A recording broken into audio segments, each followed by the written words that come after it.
हजरत आदम अलैहिस्सलाम के बेटे हाबिल और काबिल के दरमियान जो लड़ाई हुई उसकी वजह कुरान और हदीस के मुताबिक कुछ इस तरह बयान की जाती है।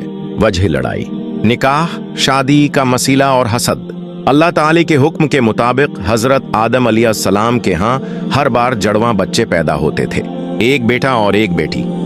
शरीयती आदमी यानी हजरत आदम के दौर का कानून के मुताबिक एक हमल से पैदा होने वाला बेटा दूसरे हमल से पैदा होने वाली बेटी से निकाह करता। काबिल की बहन ज्यादा खूबसूरत थी और काबिल उसी से निकाह करना चाहता था, हालांकि वो उसकी जड़वां बहन थी। अल्लाह के हुक्म के मुताबिक वो हाबिल के लिए मुकर्रर थी, लेकिन काबिल ने अल्लाह के इस हुक्म को मानने से इनकार कर दिया। अल्लाह का फैसला, हजरत आदम अलैहिस्सलाम ने अल्लाह के हुक्म से फैसला करवाया कि दोनों भाई अल्लाह की राह में कुर्बानी पेश करें।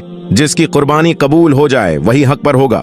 हाबिल जो नेक और मुत्की था ने बेहतरीन दंबा कुर्बान किया। काबिल जो हसद और जिद में था ने खेत की खराब फसल पेश की। अल्लाह ताला ने हाबिल की कुर्बानी कबूल कर ली। कबूल होने की निशानी ये थी कि आसमान से आग आकर उसे जला देती और काबिल की कुर्बानी रद्द हो गई। कत्ल का वाकया, काबिल को बहुत हसद और गुस्सा आया।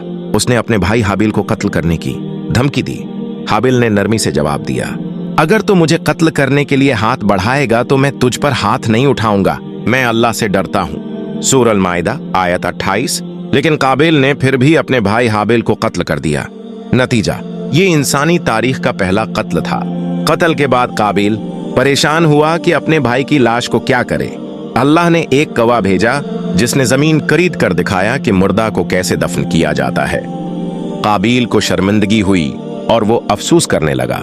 कुरान मजीद में वाकया ये किस्सा सूरह अल-माइदा आयत 27 से 21 में तफसील से बयान हुआ है। अगर आप ऐसी ही इस्लामी बातों और तारीखी बातों में दिलचस्पी रखते हैं तो हमारे चैनल तारीख या आवाज के साथ जड़े रहें। तब तक मिलते हैं अगली वीडियो में। अपना और अपने प्यारों का ख्याल रखें। अल्लाह हाफिज।